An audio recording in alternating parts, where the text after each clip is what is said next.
Okay students, welcome to my channel Matru commerce. So మనం decision making problems discuss చేస్తున్నాం కాబట్టి ఈరోజు డిస్కస్ చేసే ప్రాబ్లం వచ్చేసి పేజ్ నెంబర్ C13లో ప్రాబ్లం నెంబర్ 7th వన్ చూడండి. సో ఒకసారి ఎక్స్ప్లెయిన్ చేస్తున్నాను. A company produced variety of product and components. Following components which relevant manufacturing cost are under consideration for purchase outside. Component number XY, PR, MN. So direct material XY 600, PR 200, MN 100. Next one direct labor. Next one variable overheads. Next one fixed cost. Next bought out price. Bought out price mean purchase from outside supplier. Okay. Next select the components which should be bought from outside, indicating reason for choice. So ఒక company అనేది so many types components product చేస్తుంది. అందులో products number ఏమని ఇచ్చాడు ఇక్కడ XY, PR, MN. So ఈ మూడు కాంపోనెంట్కి సంబంధించి డిఫరెంట్ ఎస్టిమేషన్ చేయాలండి. XYకు సపరేట్ చేయాలి, PRకు సపరేట్ చేయాలి, MNకు సపరేట్ చేయవలసి ఉంటుంది. సో XY కానీ PR కానీ MN కానీ వేరియబుల్ ఓవర్ హెడ్స్ అనేవి సపరేట్గా ఇచ్చిండు. డైరెక్ట్ మెటీరియల్ కానీ డైరెక్ట్ లేబరే కానీ వేరియబుల్ ఓవర్ హెడ్స్ కానీ సపరేట్గా ఇచ్చిండు. అదేవిధంగా ఫిక్స్డ్ కాస్ట్ కూడా ఇచ్చిండు. అదేవిధంగా నెక్స్ట్ ఏమి ఇచ్చిండు, bought out price mean purchase from outside supplier. Purchase from outside suppliers కూడా సపరేట్గా ఇచ్చిండు. చూడండి, XY 800, PR 2300, MN 1200 ఇచ్చాడు. ఓకే, సో ఏమి ఇచ్చాడు ఇక్కడ, select the components which should be boat from out side, indicating reason for choice. అంటే XYఏ కానీ PRఏ కానీ MNఏ కానీ వాళ్ళు మేకింగ్ మీన్ ఆ యొక్క వస్తువుని తయారు చేసుకుంటే బెటరా, లేదంటే purchase from outside supplier buying చేసే బెటరా అనే విషయాన్ని మళ్ళీ మనం ఎస్టిమేషన్ ద్వారా ఇప్పుడు తెలియజేయాలి. ఓకే స్టూడెంట్స్, సో ఎస్టిమేషన్ తీసుకున్నాము. Estimation particular, make or buy. So first component XY.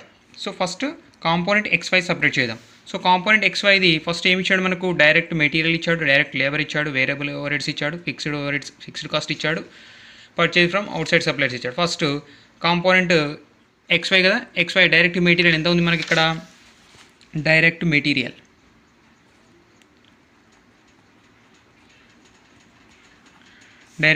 ఎంత ఇచ్చాడు మనకు, 600 ఇచ్చాడు. నెక్స్ట్ డైరెక్ట్ లేబర్ ఎంత ఇచ్చాడు, 200 ఇచ్చాడు. Next variable over heads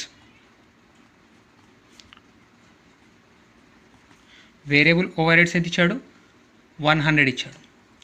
so fixed cost అనేది రెండిట్లో సేమ్ వస్తుంది కాబట్టి మనం తీసుకొని చెప్పాను ఇదివరకు ప్రాబ్లమ్స్లోనే.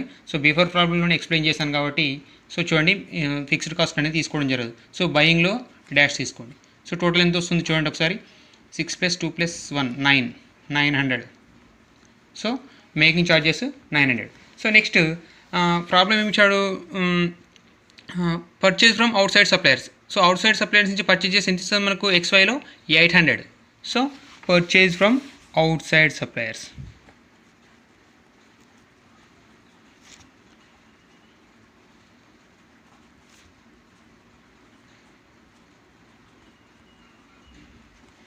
ఎంత, 800. సో మేకింగ్ ఛార్జెస్ 900 అవుతుంది, బయింగ్ ఛార్జెస్ 800 అవుతుంది. So total cost. So benefit ఏది ఉంది ఇందులో, ఇప్పుడు కాంపోనెంట్ XYకి బెనిఫిట్ ఏది ఉంది ఇప్పుడు మనకు ఇందులో, మేకింగా బయింగా అంటే మనకు బయింగ్ అని బెనిఫిట్ ఉంది. చూడండి, అవుట్ సైడ్ సప్లై నుంచి పర్చేజ్ చేసినట్లయితే 800 పడుతుంది. ఆ యొక్క గూడ్స్కి ఎంత పడుతుంది, 800. అదే మనం మేకింగ్ అంటే మనం తయారు చేసుకున్నట్లయితే ఎంత వస్తుంది మనకు, 900 వస్తుంది. సో దీనికి నేరేషన్ అనేది చివరిలో రాపిస్తాను. సో ఇప్పుడైతే బెనిఫిట్ ఏది మనకు, టోటల్ కాస్ట్ దీనికి మేకింగ్ ఛార్జెస్ 900 అవుతుంది, బయింగ్కి 800 అవుతుంది. సో కాంపోనెంట్ XY వచ్చేసి ఈ విధంగా చేయాలండి. Okay students, next one component PR. So component PR అనేది నెక్స్ట్ దీనికి సపరేట్ ఎస్టిమేషన్ లేదు, దీంట్లోనే కంటిన్యూషన్ చేస్తున్నాం చూడండి. సో కాంపోనెంట్ XY కంప్లీటెడ్, ఇంతవరకు కంప్లీటెడ్ కదా, ఇది టోటల్ కాస్ట్ వరకు కంప్లీటెడ్ ఇక్కడికి. సో నెక్స్ట్ అందులోనే కంటిన్యూషన్ చేస్తున్నాను, component PR. So component PR చూడండి, మళ్ళీ డైరెక్ట్ మెటీరియల్ కానించి మనం అక్కడి నుంచి చూద్దాం ఒకసారి. Direct material so direct material component PR ఎంత ఉందండి? డైరెక్ట్ మెటీరియల్ 200 ఉంది. నెక్స్ట్ డైరెక్ట్ లేబర్ ఎంత ఉందండి? మనకు 800 ఉంది. Next variable over heads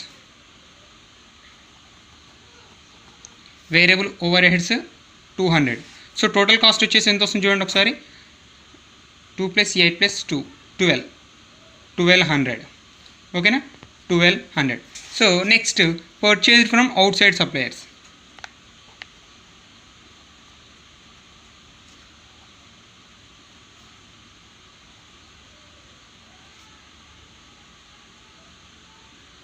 purchase from outside suppliers నుంచి పర్చేజ్ చేస్తే మనకి ఎంత వస్తుంది? ప్రాబ్లంలో ఎంత ఇచ్చాడు కదా. పిఆర్ వచ్చేసి 2300. సో ఇప్పుడు టోటల్ కాస్ట్ చేయండి. So 1200, 2300. So total cost. So ఇప్పుడు ఇందులో బెనిఫిట్ ఏంది? మనకు component PR direct. So making charges ఎంత వస్తుంది? మనకు 1200 వస్తుంది. సో బయింగ్ ఛార్జెస్ ఎంత వస్తుంది? 2300 వస్తుంది. సో ఇందులో బెనిఫిట్ ఏది? కాంపోనెంట్ పిఆర్కు మేకింగ్ ఈజ్ బెనిఫిట్. ఎందుకు? తయారు చేసుకుంటే మనకు ఆ వస్తువుని తయారు చేసుకుంటే 1200లోనే టోటల్ కాస్ట్ కంప్లీట్ అవుతుంది. అదే అవుట్ సైడ్ సప్లై నుంచి పర్చేజ్ చేసినట్లయితే 2300. సో దీనికి నేరేషన్ లాస్ట్లో నోట్ చేపిస్తానండి. Okay students, next one component MN. So component MN కూడా ఇందులోనే కంటిన్యూషన్ చేశాను చూడండి. చూడండి. So component MN direct material మనకు 100 రూపీస్ ఇచ్చాడు. డైరెక్ట్ లేబర్ 300 ఇచ్చాడు. వేరియబుల్ ఓవర్ హెడ్స్ 200 ఇచ్చాడు. సో టోటల్ మేకింగ్ ఛార్జెస్ వచ్చేసి ఎంత వచ్చింది మనకు? టోటల్ మేకింగ్ వచ్చేసి 600. Next purchased from outside suppliers. నుంచి పర్చేజ్ చేసినట్లయితే మనకు ఎంత వచ్చిన ప్రాబ్లంలో ఇచ్చాడండి. Purchase from outside suppliers 1200.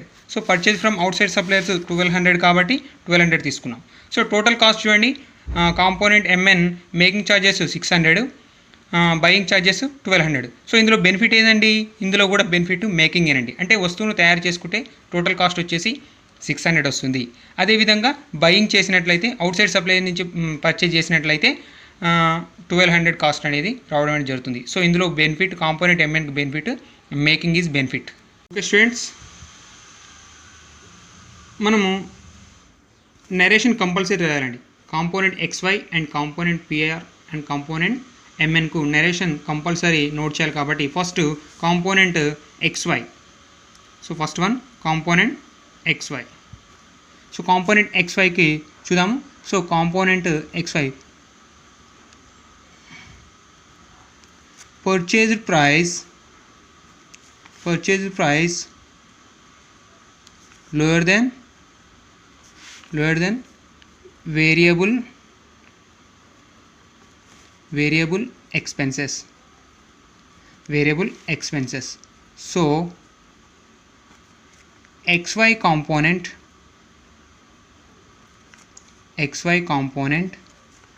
should be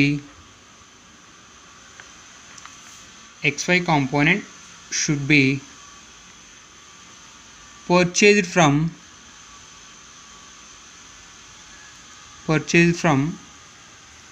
outside supplier.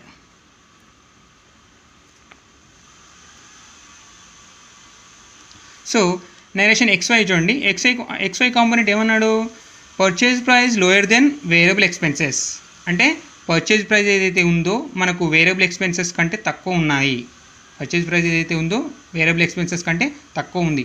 కాబట్టి XY కాంపోనెంట్ అనేది అవుట్ సైడ్ సప్లయర్స్ నుంచి పర్చేజ్ చేసింది బెటర్ అని దీని యొక్క meaning. Okay students, next one component PR and MN. Component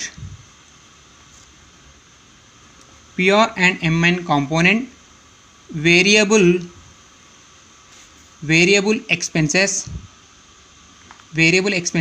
are lower than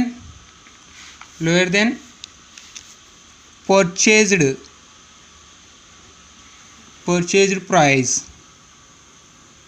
So should be continue to make the product. అంటే PRMN component రెండు same అండి. PR component కానీ MN component కానీ variable expenses are lower than purchase price. Variable expenses అనేవి purchase price కంటే తక్కువగా ఉన్నాయి. So should be continue to make the product. అంటే వేరియబుల్ ఎక్స్పెన్సెస్ తక్కువ ఉన్నాయి కాబట్టి ఆ యొక్క కంపెనీస్ పిఆర్ కాంపోనెంట్ కానీ ఎంఎన్ కాంపోనెంట్ కానీ ఆ రెండు కాంపోనెంట్స్ మేకింగ్ అంటే ఆ వస్తువుని బయట సప్లైదారు నుంచి పర్చేజ్ చేసేది కంటే ఆ వస్తువుని తయారు చేసుకుంది బెనిఫిట్ అని దీని మీనింగ్.